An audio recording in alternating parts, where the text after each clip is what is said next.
માંગ એમ છે કે જે ખલાસીનો 1,92,000 આપે છે એ કોઈને મંજૂર નથી, ભંડારીનો 31,92 આપે એ મંજૂર નથી, દોઢિયાનો 1.5 લાખ રૂપિયા બાનું આપે છે એ કોઈને મંજૂર નથી।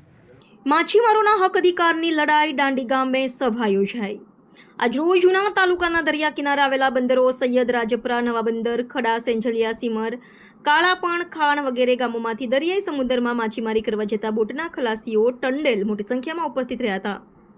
દરેક ગામના માછીમારી ભાઈઓ આજે દાંડી ગામે ભેગા થઈ આવનારી સિઝન બાબતે ચર્ચા વિચારણા કરી હતી।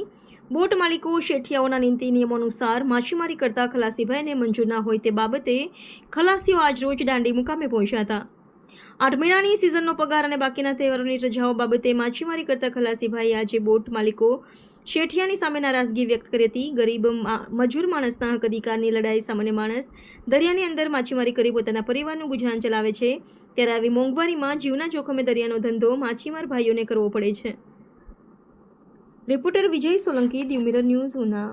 નામ બામભણિયા ભરતભાઈ વસરામભાઈ।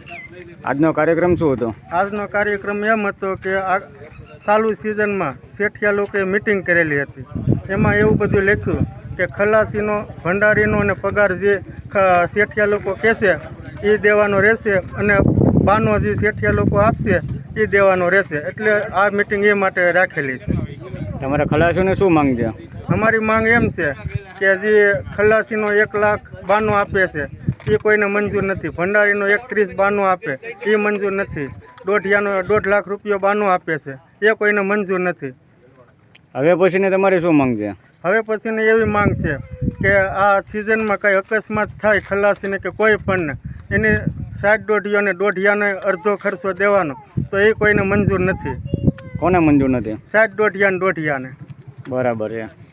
હવે પછીનું બધાનું આયોજન શું છે ખલાસીનું? આયોજન એવું છે કે જે પહેલાંના નિયમ હાલે છે શેઠિયા લોકોના એ અમને મંજૂર છે, અને માનો કે તહેવારમાં જે અમુક તહેવાર કાપી નાખે છે એ અમને મળવા જોઈએ।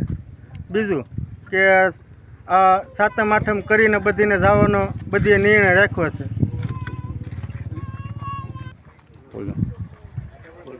અને આ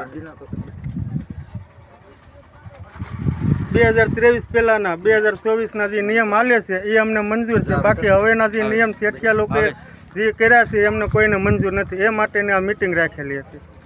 આપણા પૈસા કેમ નથી આપતા? બોલો। અને ખલાસીના જે કંઈ હિસાબ કરે ત્યારે પગારમાં એમ પૈસા જે ખલાસીના નીકળે તે ખલાસી બંધાવા જાય ત્યારે ખલાસી હામામાં કબૂલ કરી લે, તો હજી ખલાસીના પૈસા નીકળે એ કેમ કબૂલ નથી કરતા, એ બધીની માંગ છે। માનો અકસ્માત થાય કે જે કંઈ દરિયામાં એના જે વીમા જે વાર લાગે છે એમાં ખાસ ધ્યાન કરીને શેઠિયા લોકો વધારે દે। આ ખલાસી ભાઈઓ બધાને નિયમ એમ રાખ્યા છે, શાખની ના પાડે છે, તો શાખના જે નિયમ હાલે છે એ ચાલશે તો જ ખલાસી ભાઈઓ રહેવાનું કહે છે, બંધાવાનું। આમાં કોઈ આયોજક નથી, બધા મહેનત છે। શેઠિયા અને સરકારને મારી નમ્ર વિનંતી છે કે અમારો દરિયાકાંઠા વિસ્તાર ગરીબ માણસો જો ખાસ ધ્યાન દે આ ધંધા વિશે, કેમ કે અમને જીવના જોખમે ધંધો કરીએ છીએ અને શેઠિયા માટે અમારો કોઈ વિરોધ નથી, એને ધંધો કરાવવો છે ને અમારે કરવો છે, પણ એક કે આમાં જે એ લોકોએ જે નિયમ રાખ્યા છે એ અમને કોઈને મંજૂર છે, એટલે અમે આ પગલું ભર્યું છે। હાય, હું છું ક્રુઝિન સિંઘાનિયા। આપની આસપાસના સત્ય સમાચાર જાણવા માટે જોતા રહો દીવ મિરર ન્યૂઝ, અને હા, લાઈક અને સબસ્ક્રાઇબ કરવાનું ભૂલતા નહીં। Thank you.